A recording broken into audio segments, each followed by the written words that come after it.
mpira fiomanana ny firana FFM fa 320 sy 300.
Ry ava-malala ao amin'ny tompo.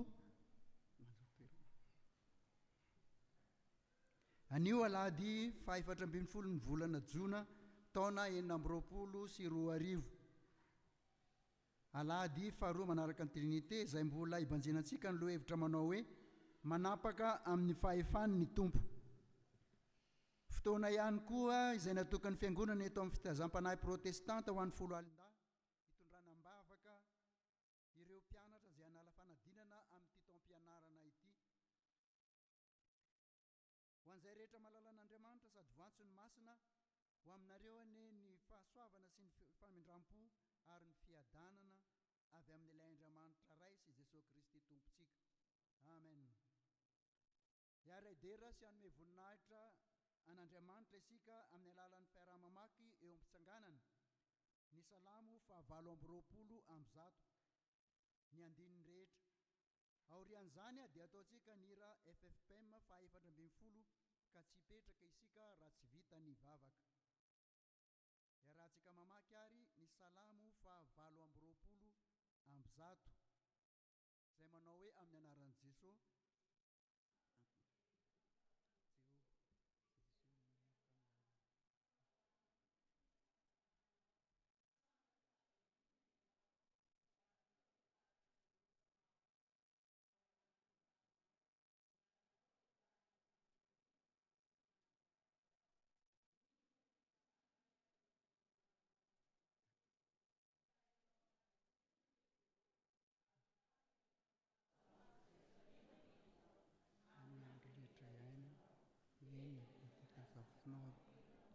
Fiadanana ho an'ny Israely. Amen.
araka iombana amin'ny vavaka isika. Ry Andriamanitra raha ny tsara indrindro, mideranao izahay satria Andriamanitra be fitiavana ianao ka nomenao avitra ho anay Jesosy Kristy zanako malala isolo eloka anay. Asandratra ianao ny voninahitra avo indrindra satria Andriamanitra velona ianao, tompony hery sy ny fahefana rehetra ety an-tany ka hatrany an-danitra. Ankalazainay koa ianao noho ny fahamarinanao sy ny fahamasinanao ka mitaizanay hatrany ny teny fampanantenanao izay manao hoe ny zanako sy ny asan'ny tanako dia ho adidiko mandrakariva. Misaotra anao izahay Tompo satria famindram-po no mbola tsy mahalany ritranay, na dia mpanota tsy mendrika na hiantso ny anaranao azy izahay. Ny fahasoavanao tokoa no mbola matoy izao anay. Notao aminao izahay ka resonao ary indreto izay tafavory eto amin'ny tempolinao masina. Ankehitriny hiara manandra-peo sy midera ny anaranao, nefa koa mitalao ny famindram-ponao sy ny fitahianao. Tsy misy miafina aminao Andriamanitra ny anton'izao fivoriana izao, dia nitalao ny fitahianao an'ny ireo zanakay izay hiatrika fanadinana amin'ity taom-pianarana ity, na ho an'ireo izay mbola manatrika eto azy, eny, na ireo izay tsy mbola tonga eto amin'izao fotoana izao. Ianao no mahalala ny antony. Ka mitalao aminao ary zahay Tompo, irao ny fanahinao masina, anamasina anay, anamasina ny fotoana rehetra iombonanay eto, ahatonga anay fantoka tanteraka aminao sy iseho ny voninahitra irery, ka mba tsy ho arorom-paharatsiana izao fivoriana masina izao. Ny feo rehetra izay tsy avy aminao Tompo dia roahina mba tsy hanan-kery, tsy hanam-pahefana eto. Ireo rehetra izay mbola eny an-dalana hamonjy izao fotoana izao Tompo dia vimbino mba ho tonga aingana hiaraka aminay hiara-iombavaka sy hanandra-peo, hanome ny voninahitra sy ny dera ho anao Andriamanitra. Miaino ny atakay Tompo tsara, ary valio-vavaka izahay fa ataonay amin'ny alalan'i Jesosy Kristy Tompo izany vavaka izany. Amen. Manasa antsika hipetraka. Iomanantsika amin'ny vaky-teny dia hiaratsaka manao ny hira FFPM fa 8 sy 900. Hira FFPM fa 8 sy 900.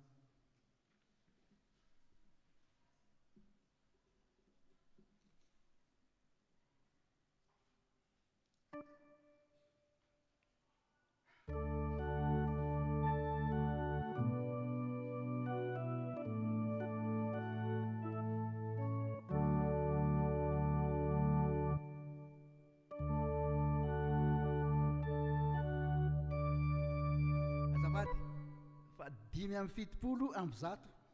FFPM fa 570 amby 100.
Maksiany teny soratra masina sika, izany dia hita ao amin'ny Deutéronomie. Deutéronomie 10 ny andiny 12 ka hatramin'ny 17. Deutéronomie 10 ny andiny 12 hatramin'ny 17.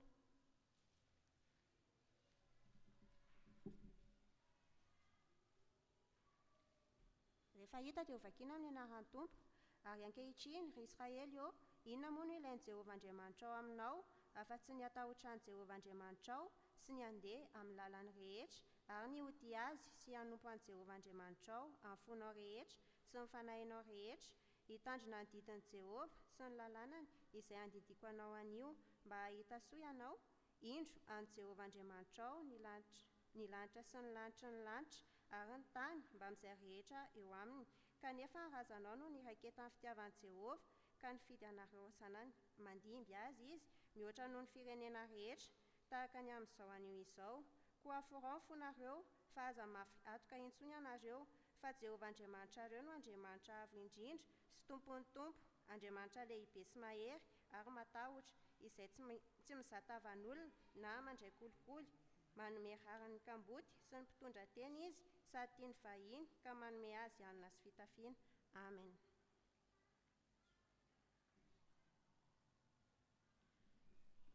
Ho tohizantsika ny vakiteny, izany dia ho hitantsika ao amin'ny Romana 7:10, ny andininy voalohany ka hatramin'ny fahafito.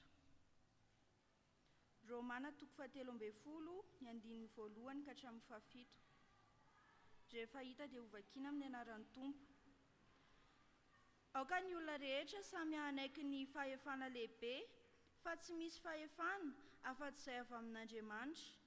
Fa izay misy dia voatendrin'Andriamanitra, koa izay manohitra ny fahefana dia manohitra ny voatendrin'Andriamanitra, ary izay manohitra dia ahazo fahamelohana. Fa ny mpanapaka dia tsy mba tahotry ny manao tsara, fa ny manao ratsy ihany, ary ny tsy atahotra ny fahefana va ny tianao, ataovy ary izay tsara dia ahazo dery avy aminy ianao, fa mpanompon'Andriamanitra izy ahatsara anao. Fa raha ratsy kosa no nataonao dia matahora, fa tsy entiny foana tsy akory ny sabatra. Fa mpanompon'Andriamanitra izy dia mpamaly handatsaka hatezerana amin'izay manao ratsy. Koa tsy maintsy manaiky ny olona, nefa tsy noho ny fahatezerana ihany, fa noho ny fieritreretana koa. Fa noho izany no andoavanareo vola hetra, fa mpanompon'Andriamanitra mitandrina izany zavatra izany indrindra ireny, mandoava amin'izy rehetra izay tokony ho azy avy, vola hetra ho an'izay tokony andoavan-ketra, fahaditseranana ho an'izay tokony andoavana fahaditseranana, tahotra ho an'izay tokony atahorana, aza ho an'izay tokony ho hajaina. Amen. Faranantsika ny famakiana ny teny soratra masina izay hita amin'ny filazantsara araka ny Mateo 7:20, andiny 7:20 ka hatramin'ny 20. Mateo 7:20, andiny 7:20 ka hatramin'ny 20. Amin'ny anaran'i Jesosy. Ary Jesosy nanantony dia niteny taminy ka nanao hoe, efa nomenay ny fahefana rehetra any an-danitra sy ety an-tany. Koa mandehany ianareo dia ataovy mpianatra ny firenena rehetra, manao batisa azy ho amin'ny anaran'ny Ray sy ny Zanaka ary ny Fanahy Masina, sady mampianatra azy hitandrina izay rehetra nandidiko anareo. Ary indro izao momba anareo mandrakariva ambara-pahatonga ny fahataperan'izao tontolo izao. Amen. Ray masina.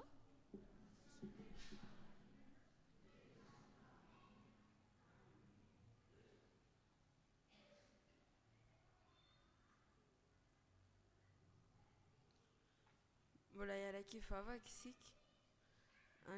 Ry Andriamanitra rainay io, mbola misaotra anao izay efa mbola tafavory eto, afaka mitondra ambavaky indray ireo mpanala fanadinana. Dia raha nisy tsy mifanaraka tamin'ny sitraponao vitanay dia mamelany elokay Tompo. Raha ihain'ny teninao ary izahay dia sokafo ny fonay ary ataovy hirotsaka anatinay tsirairay avy izany. Ny mpanomponao izay hitondra ny teny koa, ianao ne no anoro azy, fanahinao masina iaraka amin'ny anaranao Jesosy no anaovana izany vavaka izany. Amen.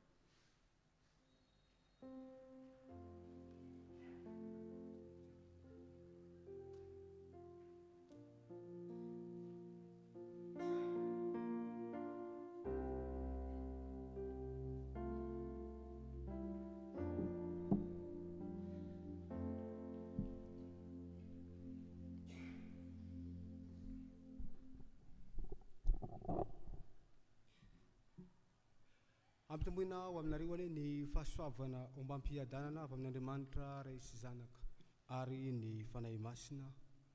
Amen. Fotoana izay natokantsika atao anatin'ny fiangonana hitondrana mbavaka ho an'ireo to zanatsika andeha hiatrika ny fanadinana. Andeha ary ny anovozantsika ery amin'izany dia araka izay voavaky ny mpanompon'Andriamanitra ny fandimby teo dia ny filazantsara araka ny marika toko 720 andininy 720 hatramin'ny andininy 220.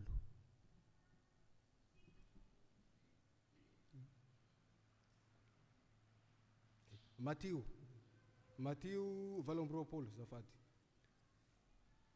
Matio 720 andininy 720 hatramin'ny andininy 220. Raha miresaka ny amin'ity tantara ity dia milaza ny amin'ny tantaran'ny taorian'ny nitsanganan'i Jesoa tamin'ny maty. Rehefa nitsangana izy dia mbola feno tahotra sy horohoro mba minihovitra ireo apôstôly. Tao anatin'izay dia tsy say nandeha hoe nibanjina ny fiarahamonina fa natahotra izy ireo hoe sao voasambotra ireo miaramilany Romanina ny jiosy tsy mino hiampangena ka hovonoina. Zany hoe zany tao anatin'ny fotoana mbola nampahery ny fanenjehana ireo apôstôly tamin'ity fotoana ity. Fa mialohan'ny ahafatesany mantsy Jesosy efa nanantitrantitra hoe rehefa mitsangana ao izy, zao izy hialoha lalagna anareo izy ary mba nanasa izy ireo hoe andeha any amin'ny ranomasin'ny Galilea. Dia teto amin'izay rehefa nandresy ny fahafatesana i Jesosy dia natao ampiafenana ireto apôstôly nefa hoe ny zavatra misy rehefa miafina ry zareo hoe tena tsy nisy olona nahafantatra mihitsy na ireo mpanenjika nitady hifanandritava tamin'izy ireo tsy nahita azy ireo, fa i Jesosy anefa nahita le toerana ny afenan'izy ireo. Zavatra anankitelo zany no andeha horesintsika amin'izy ity, anovozantsika ery hoentintsika hiatrehantsika ny fanadinana. Mifototra amin'ny hoe Jesosy Kristy mpandresy. Ahoana tsara hoe Jesosy Kristy mpandresy. Voalohany amin'izay dia hoe tompony fahefana amin'ny zavatra rehetra izy. Ahoana moa ny voalaza ao amin'ny andininy 720 vakintsika aminaran'i Jesosy hoe ary Jesosy nanatona dia niteny taminy ka nanao hoe ahoana ho izy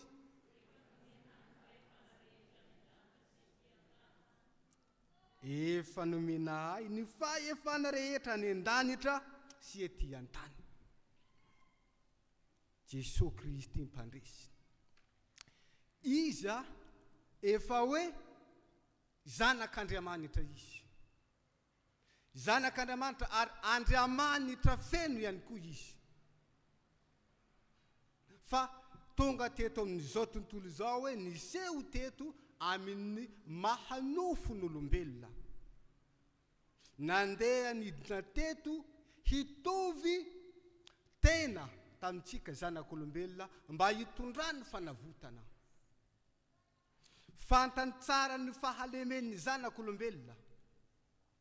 Fantany fa tsy mahavita hoe tsy afaka hanao zavatra lavitra ary tsy afaka hamonjy tena. Tsy afaka hiwatra ny fahavalo izay manenjika. Indrindra moa tsy afaka handositra ny fahafatesana.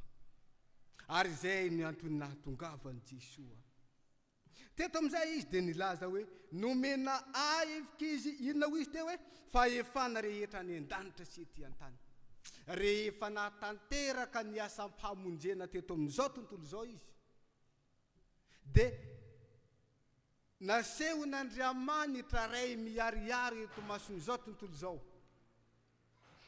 fa hoe azy ny fahefana amin'ny zavatra rehetra. Izany hoe tsy misy zavatra mahafetra azy amin'ny fahefana, fa efa azy zany. De ao anatin'izay de izao, amintsika reto hoe andeha hiatrika ny fanadinana. Eno tsara ankiza, hanao fanadinana tsika any de i Jesoa io zany zokintsika izy. Ary tena zoky tsy manadino, tsy mahafoy antsika izy. Ka raha isika zany hoe andeha hanao fanadinana, ka tena hoe miantoraka tsara, mangataka tsara fanampiana avy aminazy, na inona angatainareo de ho azo, satria hoe efa azy ny fahefana. Eo anatrehan'izay de izao, aza matoky ny fahalalan'ny tena. Fa rehefa tonga ao amin'ny salle anaovana fanadinana dia tsarovy fa manana zoky be izay fotom-pahalalana ary tapim-pahalalana. De iza izany? Jesosy Kristy, ilay tompony fahefanany amin'ny zavatra rehetra. Izy no iantorahantsika, anankinantsika ny amin'ny soratra ataontsika, ny amin'ny fandinihana zay ataontsika. De izy amizay no hanampy ao anatin'izay. Mpandresy izy, tompony fahefana mba hampandresy atsika zandriny amin'ny fanadinana izay atrehintsika. Tsy zay ihany anefa ny zavatra hita eto, fa Jesoa Kristy mpandresa de maniraka hiasa. Voalaza eo amin'ny andininy 7:20 sy ny andininy 20 tapany ambony. Zao no voalaza hoe koa mandeha ianareo de ataovy mpianatra ny firenena rehetra, manao batisa azy amin'ny anaran'ny Ray sy ny Zanaka ary ny fanahy masina, sady mampianatra azy tandrina izay rehetra nandidiko anareo. Maniraka hiasa. Eto zany misy zavatra mifamatotra ao anatin'izao fanompom-pivavahana ataontsika izao. Ataontsika voalohany de zao, mialohany atsika andeha hiatrika ny fanadinana de miara-miombom-bavakato zany atsika amin'ny alalan'ny reto olom-boa osotra ny sampana fifoazana. Efa nosoran'Andriamanitra izy ireo hanao asa fanasitranana, hanao asa fanomezana hery, ary andeha hiatrika ady zany isika nao fanadinana. Ka mila manovo hery mba ahafahantsika hiatrika tsara ilay asa sy ady eo amin'ny fanaovana ny fanadinana. Ary zay le zavatra fifamatorana ito hoe ireto olom-boa osotra ireto, ireto no irain'ny tompo hanome hery isika ankizy sy tanora andeha hiatrika izany fanadinana izany. Satria efa baiko ny tompo mihitsy tamin'izy ireo hoe mandehana amin'izao tontolo izao. De ao anatin'izay de ny zavatra nirahany hoe hampianatra, hanasitrana, hanome hery, hitory ny filazantsara. De ry zareo zany hanome hery isika ny rahin'ny tompo. Rehefa aveo zany atsika de hanovo hery amin'ny alalan'ny reto olom-boa osotra ireto, ahafahantsika hiatrika am-pitonina ary amin'ny fahalalana sy ny fahasahina tsara hiatrika ny fanadinana. Raha araka ny Deuteronomia toko 10 andininy 12 temantsy de Jehova niteny tamin'ny zanak'Israely hoe ankehitriny ry Israely io inona moa no ilainy Jehova Andriamanitra ao aminao afa-tsiny aninona izy atahotra ny Jehova Andriamanitra ao sy andeha amin'ny lalany rehetra ho tia sy hanompo an Jehova Andriamanitra ao amin'ny fona rehetra fanahinao rehetra. Rehefa andeha hiatrika ny fanadinana zava-dehibe zany hoe ny tena hoe fiantorahana tsara ao amin'Andriamanitra, iantorahana amin'ny fahatahorana azy, anarahana ny sitrapony ny lalany. De eo anatrehan'izay zany de izao lalana efa nitondran'Andriamanitra reo zanak'Israely ao amin'ny didifolo de hoe tsy mangalatra, ana aza mangalatra. Ka ao anatin'izay zany hoe hanalavitra ny fraude. Zany tandrema sao de mitrisa ary indrindra ny sanatriavina aminazy hoe sao de mitrisa ka tratra ny mpampianatra vao may loza zany. Ary na de tsy tratra ny mpampianatra ara nefa efa hita n'lay andriamanitsika tsy mangalatra zany itsika fa tena hoe mandeha amin'ny hitsim-po, mandeha amin'ny fahamarinana hanatrika izany fanadinana izany. Ambarany tsara hoe ny ilainy Jehova Andriamanitra ao aminao izy ny ho tia sy hanompo azy. Meteza andeha hiatrika ny fanadinana amin'ny tena hoe fofeny fanompona sy fitiavana an'Andriamanitra. Raha tena hoe amin'ny fitiavana azy, amin'ny fanompona azy tokoa no andeha hiatrehana ny fanadinana, de izy no hisakambina aminao ary hanolokevitranao amin'izay rehetra anadinana ka ahafahanao hamaly tsara mpitonina ny valom-panontaniana ao anatin'ny salina zay. Koa meteza ary mba tena hoe andeha hiasa tsara. Asa manaraka eto koa de zao hoe isika mpianatra zany nandritra n'izay 10 volana zay nomena ny lesona isika nampianarina tao anatin'izay, de misy asa am'izay koa andrasana amintsika ao hiatrehantsika ny fanadinana. De inona n'izay? Fianarana ny lesona ao.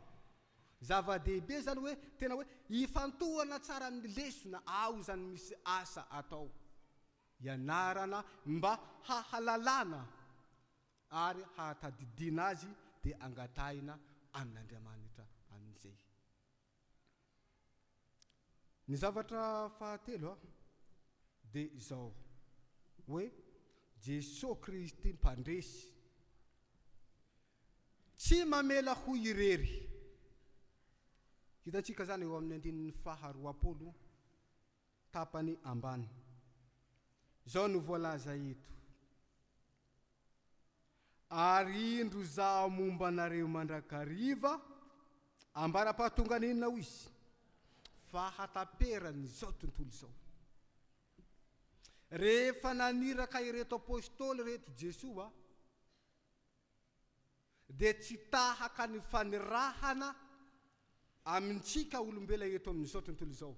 Rehefa maniraka isika de hoe ndana ataovy zao, tsy misy fanaraha maso ao.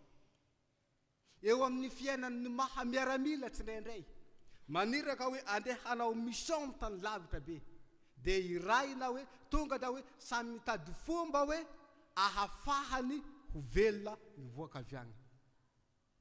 Fa mifanohitra am'izay anefa ny fanirahan'i Kristy eto. Izy rehefa naniraka ireo apôstôliny de izy ihany koa no mialoha lalana azy ireo, loha lalana vody lalana. Momba nareo mandrakariva ho izy ambara-pahatonga ny fahataperany zao tontolo zao. Ary tena notanterahany Kristy tokoa izany tamin'ireo apôstôly. Rehefa vitany Kristy ny famonjena teto amin'izao tontolo zao ka niakatra tany an-danitra izy, de inona am'izay no nirainy tany tamin'andro Pentekosta? dia ny fanahy masina no tanterahiny fa momba azy ireo, momba antsika rehetra mandrakariva, tsy miala amintsika ary efa noraisintsika izany tamin'ny batisa. Ry ankizy sy tanora andeha hiatrika fanadinana zany itsika izao, aza mba mitady famonjena, fanavotana, fahalalana amin'ny zavatra hafa, fa tena hoe mitokia tanteraka amin'ny Kristy, fa izy ene no homba antsika izy. Ary eo amin'ny fiainana tsarovy rankizy anareo ankizy tena tiany Jesosy faran'izay tiany indrindra nareo, dia ny fitiavana anareo amin'izay tsy hamoizany anareo mihitsy, tena iarahany aminareo hialohavany lalana ary anolorany fahendrena sy fahalalana ho aminareo. Koa metezary mba tena hoe hanaiky ny fandresen'i Kristy, matokian'i Jesosy rehefa tonga ao amin'ny saly anaovana fagnadinana dia mangataha aminy ao rehefa tonga ao anaty saly dia tonga dia hoe mbola vao miala avy any an-tokantrano aloha dia mivavaka fa dia anatrika fagnadinana. Tonga ao anatin'ny saly mialohany hanomboka dia mivavaka ihany koa. Ary rehefa vita ny fanadinana aza tonga dia mivoaka fa mivavaka alohany hivoaka, mangataka fanampiana amin'ny Kristy mba hampahomby ny asa natao, hampahamariny ny vokatra izay nilofosana ena nandritra ny 10 volana izay. Andeha nge jerentsika ny ohabolana toko faharoa andininy fahaenina.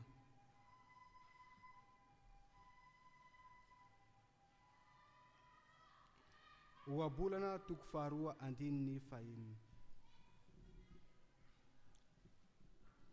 Ahoana no voalaza vakinsika amin'ny anaran'i Jesosy hoe fa Jehova no manome fahendrena, avy amin'ny vava no iavin'ny fahalalana ny fahazavantsena. Amin'ny Jehova fahendrena, fahalalana, fahazavantsena ao amin'ny Jehova irery ihany. Koa matoki azy ary tena miantoraha miankina tsara aminazy, fa izy no hampahazava ny saina, hamerina tadidy ny amin'ny lesona rehetra ny ianarana sy nampianarana nandritra n'izay erintaona izao. Zavatra nisy tamin'ny fotoana anankiray tantarakely dia zao nisy ankizilahy anankiray i Botokely no anarany. Inga i Botokely io tena mahay be izy ao anatin'ny fanadinana ao andavanandro ao an-tsekoly. Fa tamin'ny fotoana anankiray amin'izay andeha hiatrika baka izy, andeha nao baka. Somary alavitra be ilay toerana misy azy amin'ilay toerana andeha anaovana fanadinana, ary tena olona mazoto mivavaka izy, tena matahotra n'Andriamanitra, tia mianatra sekoly lahady izy, tia mikabana misambana tanora. Fa tamin'ny fotoana anankiray amin'izay andeha hiatrika fanadinana izy. Ny zava-nisy anefa dia izao, tsy maintsy mbola nivavaka izy noho ny fatahorana n'Andriamanitra, ary nivavaka tamin'ny toerana misy azy. Amin'ny toerana misy azy anefa dia adiny 4 avy amin'ny toerana misy azy amin'ny toerana andeha anaovana fanadinana. Dia teo amin'izay ary miampita rano vato be ihany koa le lalana. Dia nivavaka aloha izy. Ravana avy nivavaka tamin'ny maraina dia lasa amin'izay, lasa inga. Fa rehefa hoe rava ny fiangonana niroso hoe andeha inga Botokely, dia nikija tamin'izay oram-baratra be ny vatravatra, nanorana nafy nikija ny andro. fa tao anatin'izay dia tsy maintsy nijery imperméable ilay ngiahy naka imperméable izy fa nijery imperméable fa tsy nahatazona ilay oran'andro dia voatery amin'izay ilay ngiahy tsy lasa tamin'ny alahady io nefa amin'ny ampitson'io anefa miditra amin'ny valo ny fanadinana ao amin'ny baka teo amin'izay ny ankizy rehetra namany efa lasa daholo ary efa misy mihitsy nilaza taminy hoe anao nga mbola hivavaka ihany andao fa efa ady farana ny ety fa ahoana ho inga botokely tsy maintsy mivavaka za satria izy Andriamanitra nitokiko amin'ny fanadinana ho izy dia nivavaka fa tamin'izay dia tsy lasa tamin'ny alahady izy tsy maintsy nifoa tamin'ny 2 ora marainany alatsinainy izy dia lasa tamin'izay nateriny ray aman-dreny izy tonga teo amin'izay izy amin'ilay toerana iampitagna rano amin'ny 10 ora sasany ary efa kaiky kely miampita ilay rano tonga dia tonga amin'ilay tanàna amin'ilay toerana anaovana fanadinana fa tao anatin'izay olona betsaka be vahoaka no eo amin'ny sisiny rano mijery ilay rano fa hoe tena tondraka be ny rano niakatra be ny rano tsy misy zavatra afaka taminazy ary tamin'ilay tanàna koa tsy mba nisy hoe lakana tsy mba nisy zavatra iampitana teo amin'izay inona no nataony nga botokely tamin'izay nivavaka izy tena nivavaka nangataka tamin'ny Andriamanitra ny mba hahafaka azy ary teo anatrehan'izay tena nangataka mafy izy ireo ankizy namany efa hitany daholo io fa tao anatin'izay dia vita ilay vavaka anazy dia nahita kakazo vatakazo be ny entiny rano avy tany izy amin'ny sisiny kely amin'ny toerana misy azy dia tsy maintsy amin'izay nga botokely ny antoraka niampita tamin'ilay rano ilay vatakazo be io fa nangataka mafy tamin'Andriamanitra izy tao amin'izay tonga dia nitolominy mafy amin'izay ilay vatakazo be io lasa tamin'izay vatakazo lasa tamin'izay lasa fa ilay vatakazo satria ilay rano somary miolaka amin'ilay tanàna dia miamanatona ilay tanàna tamin'izay ilay vatakazo be lasa tany fa akaiky kely efa mandeha izy mandeha dia tonga tamin'ilay sisiny rano amin'izay dia niampita tao amin'ny rano izy inona nefa ny zavanisy tamin'izay rehefa tafita tany amin'izay nga botokely dia inona no tany hoy zay zavatra nataony akory moa iza no mahery ho izy zay mbola misy maherihery no zao vavolagniny zay ilay zavatra nataony nolazainy fa hoe izy zany no mahery hoe nahatafita azy kanefa izao ry havana aza mba manao ohatr'izay atsika ankizy sy tanora atsika nao fanadinana miantora tsara amin'Andriamanitra ary rehefa mahomby ao anatin'ny fanadinana dia misaora an'Andriamanitra fa izy no nanolotsaina na ahafahantsika nagnatanteraka fanadinana ary nampahomby tamin'izay oabolagna toko fa 9 dia zao voalazany ankino amin'ny Jehova ny asanao izy dia maninona ho lavo rary izay kasenao miantora amin'ny Jehova fa izy no hahalavorary ny fanadinana ary izy no hatafavoaka anareo amin'ny fitahiny mahatritrika Jehova mihitsy no efa nitena ao amin'ny Isaia toko 1:7 hoe aza matahotra fa mombanao aho izy ary aza mierikeerika foana fa izalo Andriamanitra ao izy mampahery anao sady mampahery anao eny ho izy ahoana ho izy mitantana anao amin'ny tanana kavaran'ny fahamarinako ao izy tanana kavaran'ny fahamarinan'Andriamanitra no hitantana anareo ao anatin'ny fanadinana zay zavatra anankitelo no nozaraina tamintsika teo voalohany Jesosy Kristy mampandresy tompony fahefana amin'ny zavatra rehetra izy matoky azy fa izy no tompony fanadinana andeha ataonareo ary izy no ampandresinareo amin'izay faharoa maniraka hiasa izy mianara lesona tsara avereny tsara ho an-tsaina ny zavatra rehetra nampianarina hatrizay ary ny fahatelo tsy mamela ho irery izy no momba anareo loha lalana sy vody lalana hampandresy anareo ao anatin'ny fanadinana izay ho an'Andriamanitra ny voninahitra fa ho antsika ihany koa izany fandresena izany amen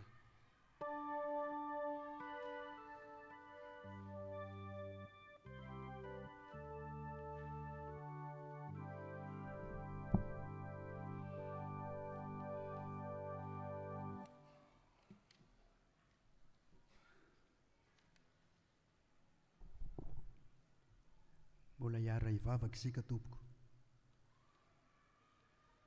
Ry Andriamanitra rainay tsara indrindro, misaotra anao indray izahay satria maneho fitiavana anay mandrakariva ianao, ka mampafantatra anay sy mampianatra anay ny teninao, mampafantatra anay ny sitraponao, ny didinao izay tianao arahanay sy hoajahanay.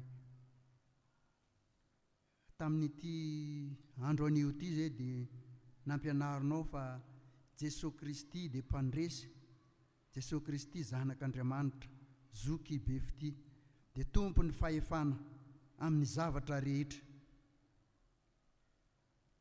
Nampianarinao anay amin'izany fa izy dia mamonjy, manana ny fahalalana sy ny hery rehetra izy ka azo ianteherana, iankinana amin'ny zavatra rehetra, indrindra fa ho an'ny ankizy izay iandalo fanadinana amin'ity taona ity dia ilaina ary tsara ny fiankinana amin'ny Jesosy mpandresy satria izy dia manatanteraka sy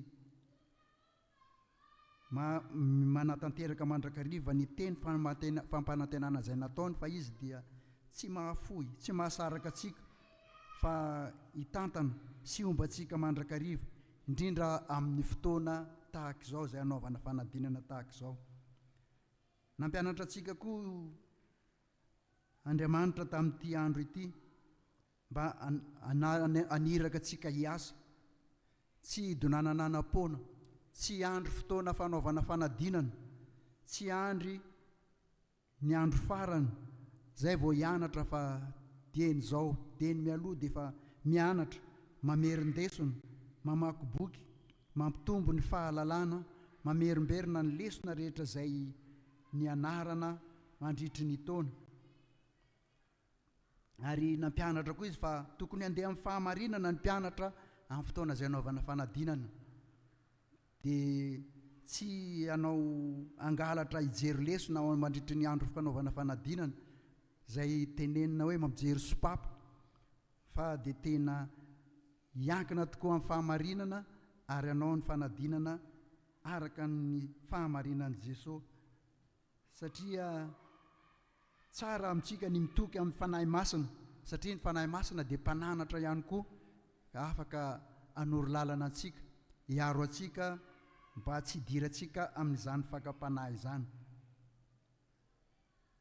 Indrisa nefa tompo fa matetika ny mpianatra, matetika izahay dia tsy matandrina an'izany didinao izany. Raha tokony hiankina amin'i Jesosy izahay amin'ny fanatanterahana an'izany asa sy fanadinana izany, matetika dia lasa voatarika mandeha mangatam-pitahiana any amin'ny razana, any amin'ny dadarabe, na mandeha manao izay tsy araka ny sitraponao Andriamanitra. Matetika araka izay nitenena izay dia misy ireo izay mangalatra mijery lesona mandritry ny fotoam-panadinana.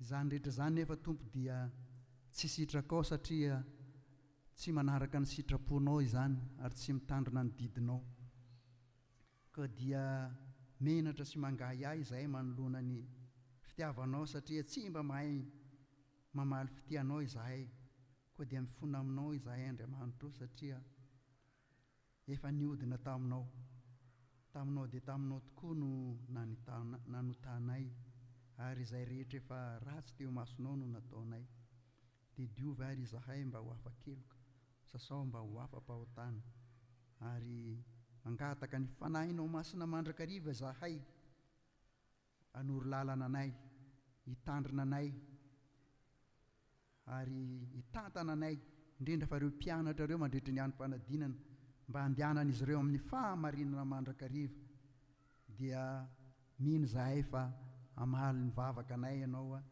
ary hitondra fahombiazana sy fahafahanao an'ireo mpianatra rehetra ireo, satria ianao tompo dia efa manana ny hevitra heveranao anay, dia hevitra izay hitondra fiadanana fa tsy loza. Dia ampitomboy hatrany tompo ny finoanay sy ny fahatokisanay anao mba tsy salasala, tsy hiaotra izahay ninninona zava-miseho amin'ny fiainanay, dia tario ary nireo mpianatra rehetra izay anao fanadinana amin'ity taona ity mba hiankina amin'ny fahasoavanao Andriamanitra, dia mba hijoro vavolombelonao izy ireo, naiza alehan'izy ireo, ninninona ataon'izy ireo, amin'ny anaran'i Jesosy Kristy mahavonjy no anaovanao izany vavaka izany. Misaotra raha io. Amen. Ry havana malala, raiso ampitiavana sy amin'ny fanantenana eo ampitsanganana ny famelan-keloka izay omeny Tompo antsika.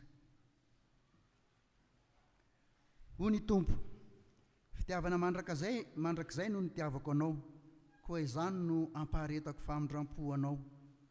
Kristy izay tsy nalala ota dia efa nataon'Andriamanitra amonjy antsika mba ho tonga fahamarinan'Andriamanitra ao aminy koa isika.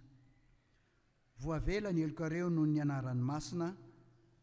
Aleloia, miderany Tompo. Sambatra tsy voasarona ny fahotana, sambatra ny olona izay tsy sain'i Jehovah heloka, ary tsy misy fitaka ny fanahiny. Amen. Mahazo toerana Tompo. Zao isika dia iroso amin'ny rojom-bavaka. Ny rojom-bavaka izay angataham-pitahiana ho an'ireo izay hanala fanadinana. Dia angatahana iroso etỳ aloha zany ireo izay tompona anjara amin'izany. Dia ataontsika ny hira FFPM fa 750 sy 700. 750 sy 700 dia isaky ny isan'andiny zany dia misy manao ny vavaka.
Vavakantsika, Andriamanitra misaotra anao izay satria mbola menao izao fotoana izao indray, ahafahanay midera ary mankalaza ny anaranao.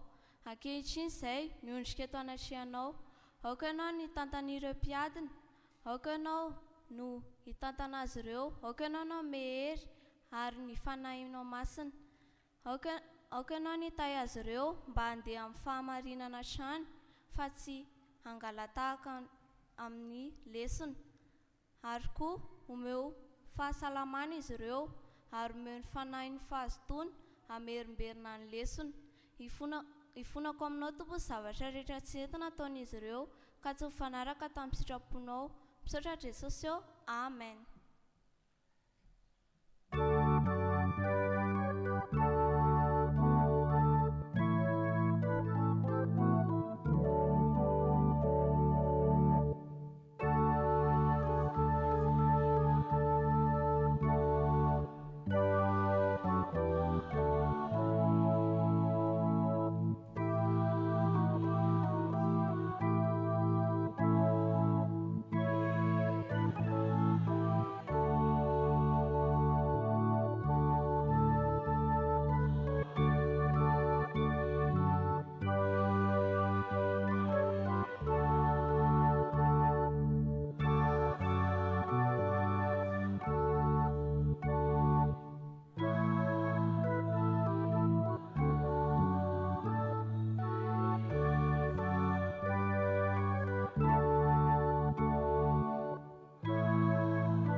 isika dia hitondram-bavaka ho an'ireo ray aman-dreny ka izay ray aman-dreny manana zanaka nala fanadinana iangaviana mba hitsangana.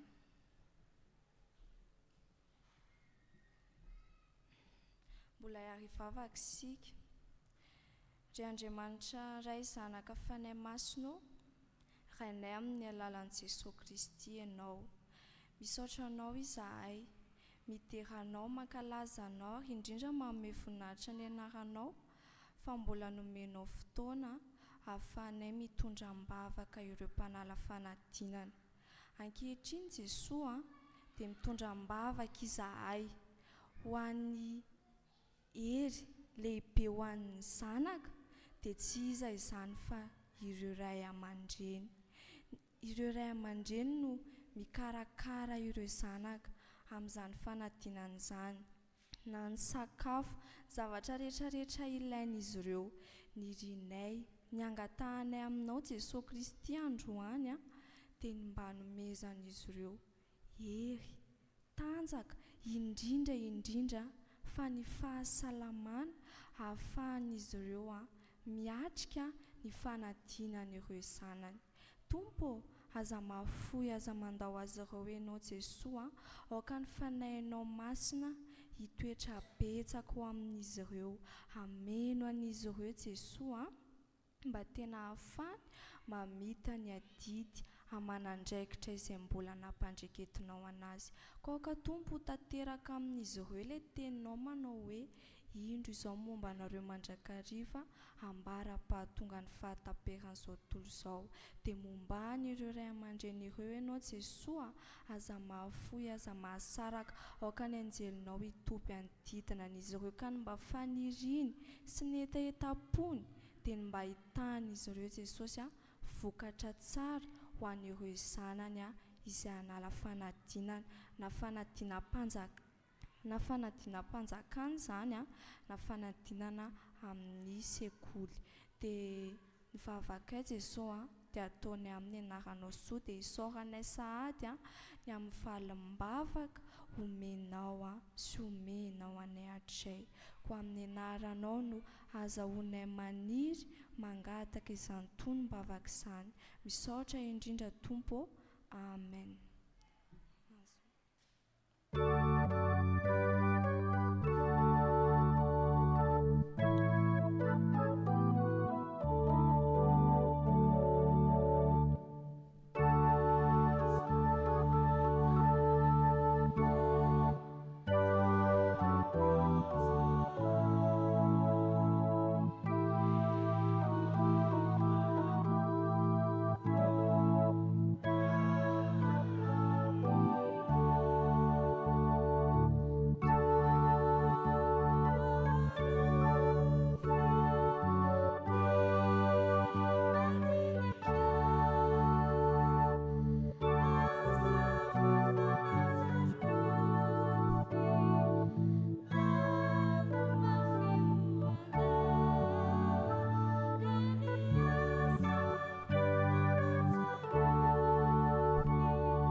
Mbola misaotra anao izahay ry Andriamanitra rainay be fitiavana ny amin'izao fotoana omenao anay izao, ahafahanay mitondram-bavaka ho an'ireo zandrinao hanala fanadinana.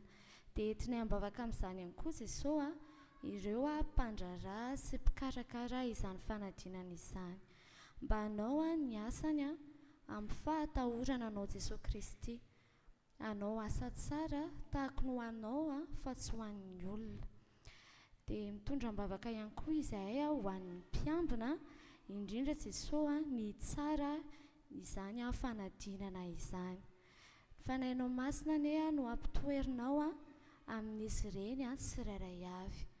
Anao ny asanao amin'ny fahamarinana, amin'ny fahitsiana, amin'ny rariny, amin'ny hetsiny.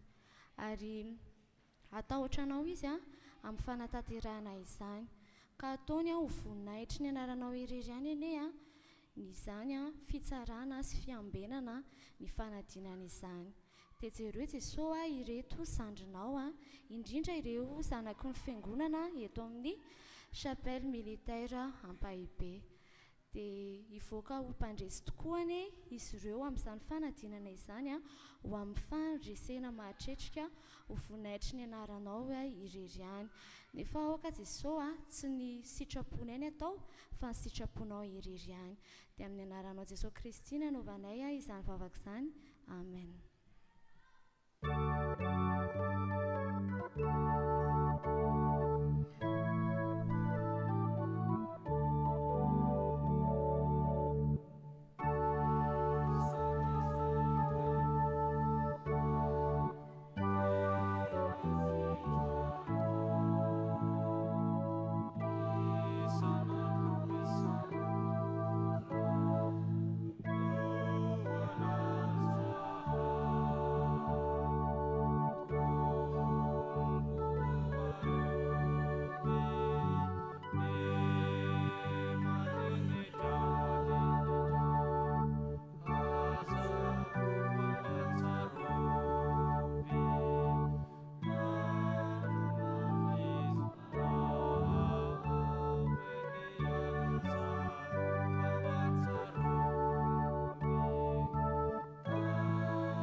Mivavaka isika endry Tompo Andriamanitra eo betsaka ny fangatanana ataonay teo ianao Jesosy anie no amaly izany araka ny sitraponao ankehitriny anefa izay dia mitondram-bavaka ny fanjakana foibe izay mikarakara izany ny fanadinana izany laza adina rehetra izay aparitaka manerana ny nosy misy tompona andraikitra tsirairay avy any ianao anie no anome ny fanainao masina amin'izy ireo mba tsy ho tratry ny fakapanaka naparitaka izany ary indrindra ihany koa anome ny fampitaovana rehetra ianao entiny hanatanteraka izany tokoa dia aoka no ianao ray irery ihany no asandratry izy ireo amin'ny mpanantanterana izany asa masina izay nampiandraketinao azy ankehitriny izay koa dia manararoatra ny angataka aminao ny amin'ity firenena ity ianao Andriamanitra anie no tena iasa mahery amin'izao firenena izao aza vela anjaka amin'ny firenenay Tompo ny kolikoly ny ady ny fisaraham-bazana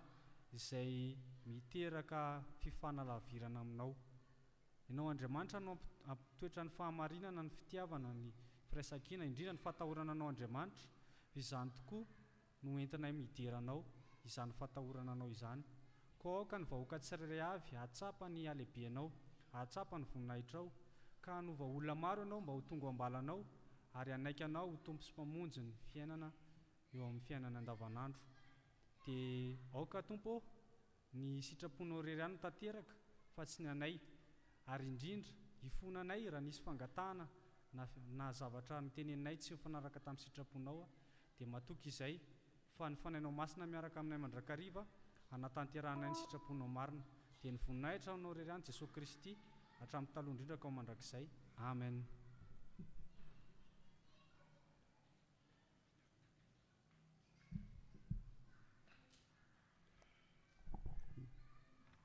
Mbola hivavaka isika ry Andriamanitra ray ny tsara indrindro mivavaka aminao izay ho an'ny firenena malagasy fantatrao Andriamanitra ny zava-misy ny faharatsiana izay mahazo laka tokoa eto amin'ny firenenay ny fanilikiliana ny fitiavan-tena ny fizahozahoana ny halatra ny fanodikodinam-bola ny risoriso sy ny zavatra maro samihafa izay ataon'ny vahoaka malagasy ary izay mahazo laka tokoa ankehitriny ka mahatonga disadisa mahatonga korontana eto amin'ny firenenay mangataka ny fanahinao masina izay Andriamanitra hiasa mahery amin'ny malagasy rehetra hahatonga anay hiombona hifankatia hifanohana hifanampy ka hiala amin'ny ratsy rehetra izay efa natao dia mangataka koa izay ny fanahinao masina mba hiasa amin'ireo mpitondranay amin'ny ambaratonga rehetra izay misy azy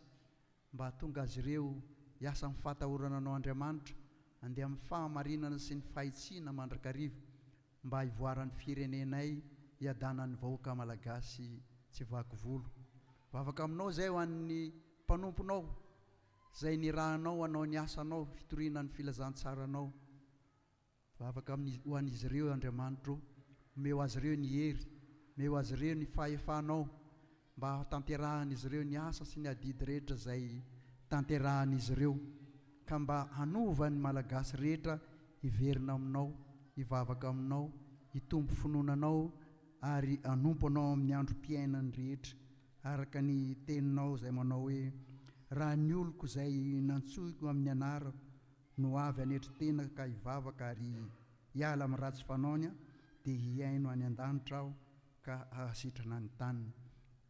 Dia izany Andriamanitro no vavaka sandratray aminao, ary maro tokoa ny mbola tiana haingatana nefa tsy voatony ny vavanay izany, kanefa fantatray fa ianao dia efa manomana valim-bavaka ao anay araka ny sitraponao, satria ianao malala tokoa ny hevitra izay heveranao anay izay hitondra fiadanana fa tsy loza. Dia tanterao aminay ary izany Tompo izay sitrakao mba ho lazanao sy voninahitro irery ihany, amin'ny anaran'i Jesosy no anaovana izany mivavaka izany. Jesosy le efa nampianatra anay anao ny vavaka manao hoe rainay ho amasinany ny anaranao, tonga ny ny fanjakanao, atao ny sitraponao, hity an-tany tahaka ny any an-danitra, omeo anay ny anana sahazo anay, ary mamelany elokay tahaka ny amelanay izay meloka taminay, izay mitondranay amin'ny fakapanahy fa manafahanay amin'ny ratsy, anao ny fanjakana sy ny hery ary ny voninahitra mandrakizay. Amen. Ankehitriny ary dia iroso amin'ny fanoloran-tena amin'ny alalan'ny rakitra isika, ka hoenty manatanteraka izany dia ataontsika ny hira FFPM fa 3:700, 3:700.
Fitsanganana no anaovantsika amin'ny fanolorana ny rakitra amin'ny alalan'ny hira ry tompony arenao.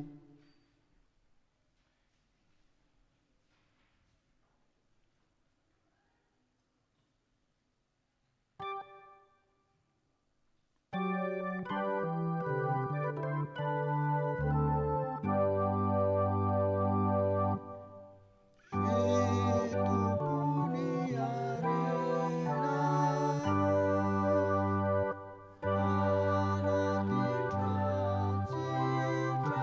you.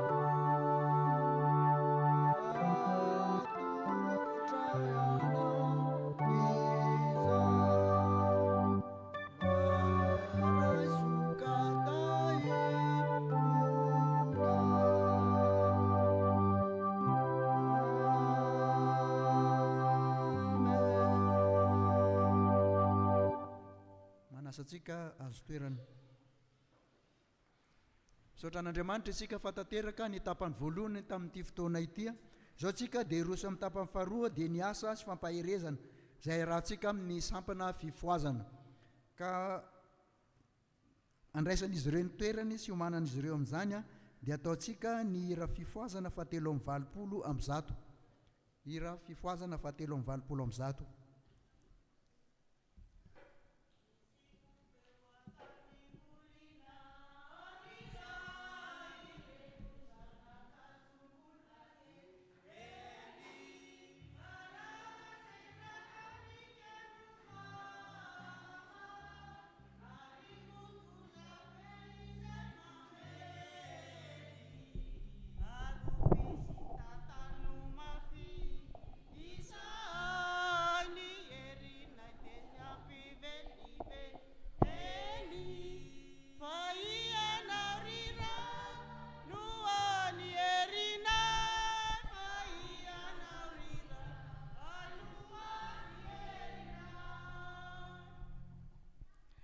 Hivavaka isika tompoko, ry Andriamanitra ray zanaka ary fanahy masino, misaotra anao izahay fa noho ny fitiavanao sy ny famindram-ponao dia mbola nomenao izao fotoana izao ahafana manatanteraka izao fiombonam-bavaka fangatapitahina ho an'ny mpanala fanadinana izao. Raisinay ho tompo-pahasoavana ho anay ny fanatanterahana izany.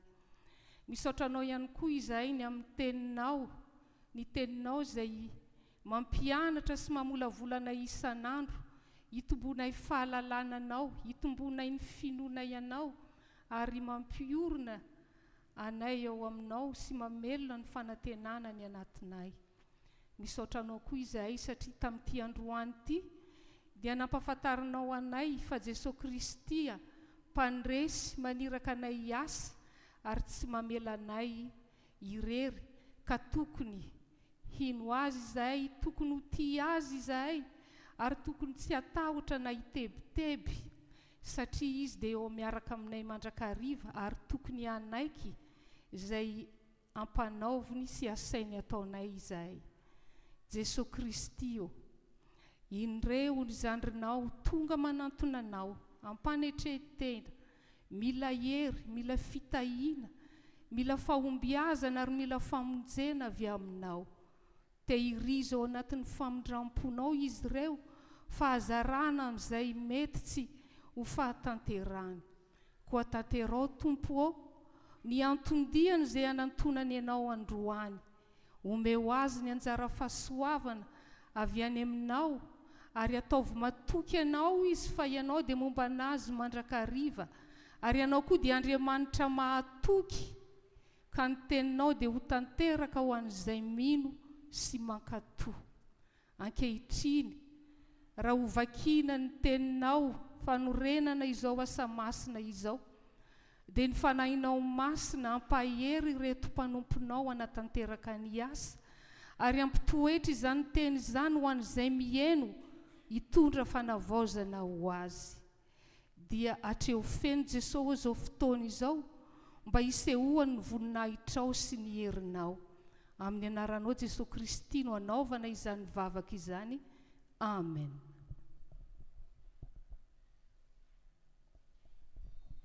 Heno ampanazana rary ava malala ny teny pahefana hoentina manorina zao asa masina izao amin'ny anaran'i Jesosy. Lazaiko aminareo marina dia marina tokoa izay mino any asa ataoko no ataony koa ary anao asa lehibe noho izany azy izy satria za makany amin'ny ray. Ary na inona angatanareo amin'ny anarako dia ataoko izany mba hakalazana ny ray eo amin'ny zanaka.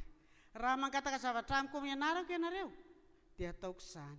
Raha tia ahy ianareo dia hitandrina ny didiko ary izaho angataka amin'ny ray ary izy anomenareo mpananatra hafa mba ho eo aminareo mandrakizay dia ny fanahy fahamarinana izay tsy azon'izao tontolo izao raisina satria tsy hitany na fantany fa ianareo no mahafantatra azy satria mitoetra eo aminareo izy ary ho ao anatinareo.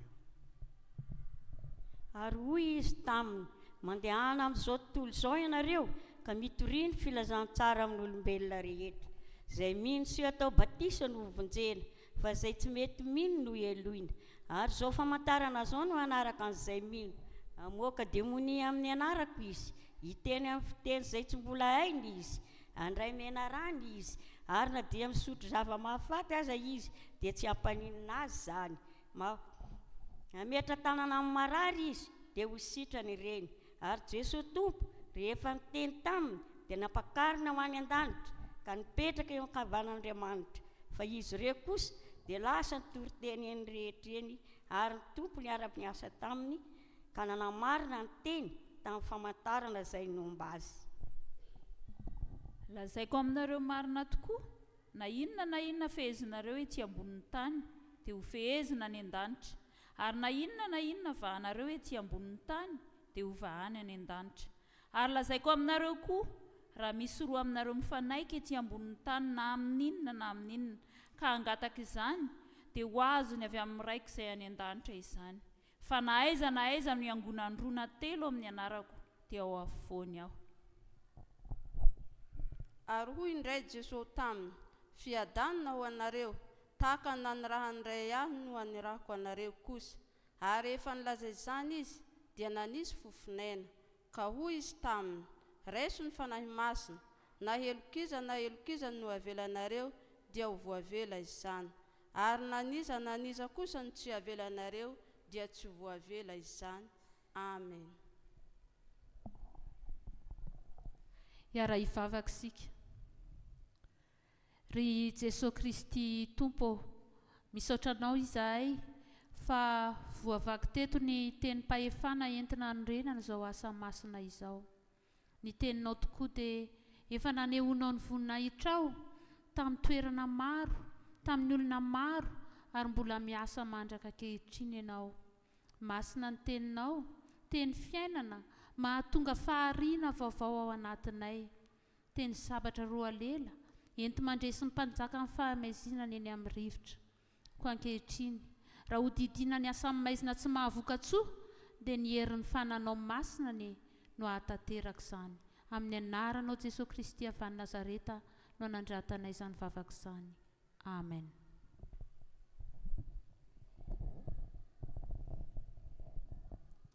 Amin'ny anaran'i Jesosy Kristy manan-kery avy any Nazareta, ilay voaomby teo amin'ny hazo fijaliana, tompony tompo, mpanjaka ny mpanjaka, Andriamanitra velona, tompony hery sy ny fahefana rehetra ny an-danitra sy ety an-tany. Amin'ny anaran'i Jesosy Kristy no andidiana sy androananao ry Satana. Mialay ianao ka mandehanany amin'ny farimy rehetra hafa, izay voatendry anjara toerany devoly sy ny maramilana. Tsy manelingelina, tsy mamatotra ny mpanompon'Andriamanitra ireo ianao.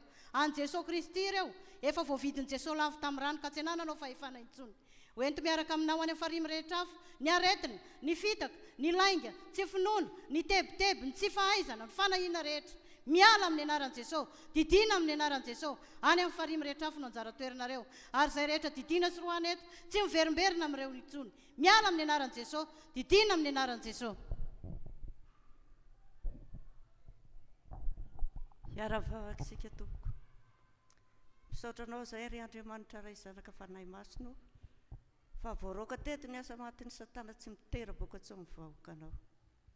Koa indreto ary ny madinika ao, ny zandrinao Jesosy, tanondrika eto anoloan'ny voninahitra ao, mangetahetanao amin'izao fanadinana ataony izao. Ho any amin'iza moa izy ireo tompo, fa tsy ho ao aminao rery ihany, satria anao rery no tisy magoraka, manala ny fitaintainana, manala ny horohoro, manala ny tsy fitadidiana rehetra amin'ny fianarana izay natao, fa mba ny heritsaina avy aminao ange no mba hitoetra amin'izy ireo tsirairay avy, dia mba hirao ny fanahy masinao tompo, hampahery sy hanafaka ireo zandrinao ireo, ary ny fanoloran-tenany izay efa napetraka teo aminao dia mba ho voninahitra ao rery ihany no ahatanteraka izany, dia mba raisy tompo ho voninahitra ao. Dia amin'ny anaranao Jesosy Kristy tompo ny hery sy ny fahefana no anaovana izao vavaka izao. Misaotra indrindra ray eo. Amen. Rehefa malala ao amin'ny tompo, ho Jesosy aminao amin'ity androandroany ity. Makanesa ty amiko ianareo rehetra izay miasa fatratra sy mavesatra entana, fa izao anantona, hanafaka anareo. Manatona ary amin'ny ira 8:20.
7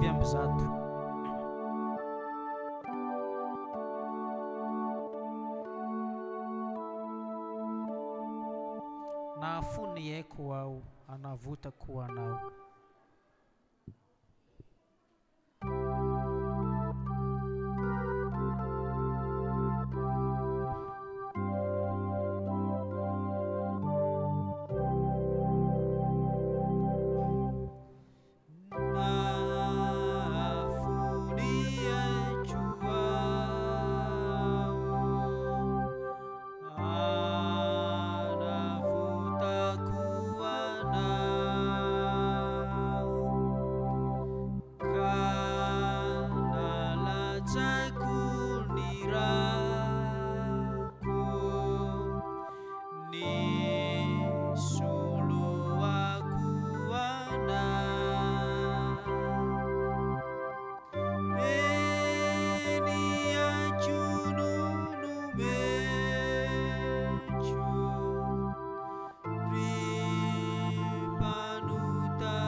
Tendre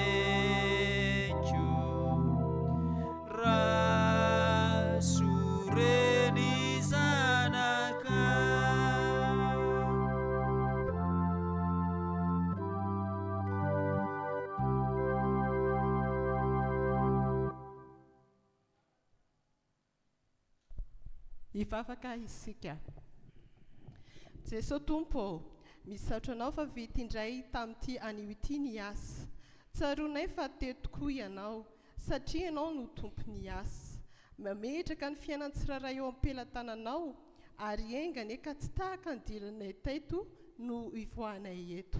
Satria efa nandray fitahiana avy aminao koa dia ampitomboy ny finoanay Tompo mba hitoeranay mandrakariva eo ambany ny fahasoavanao. Amin'ny anaran'i Jesosy Tompo. Amen. Asainay tsangana ianare andray ny afatra. Aoriana ny afatra dia ny hira 722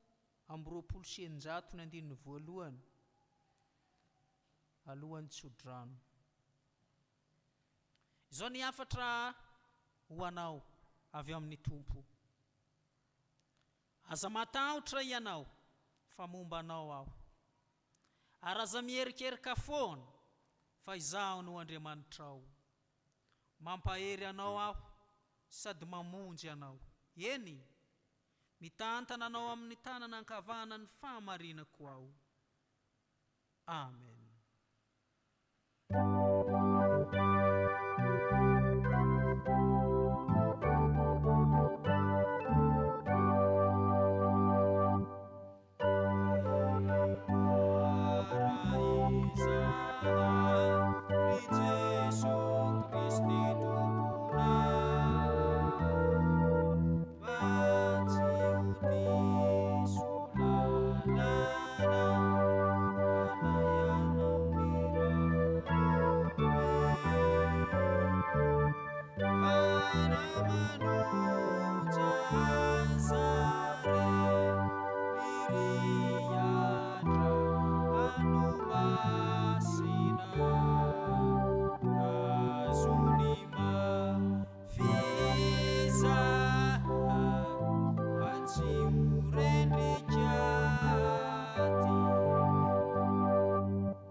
Raisin'ny tsodrano izay atolotro ny Tompo ho anareo.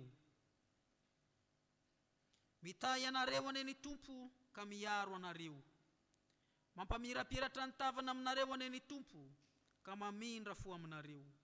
Manandratra ny tavana aminareo ane ny Tompo ka manome anareo fiadanana. Amen. Mazoa toerana ry havana malala.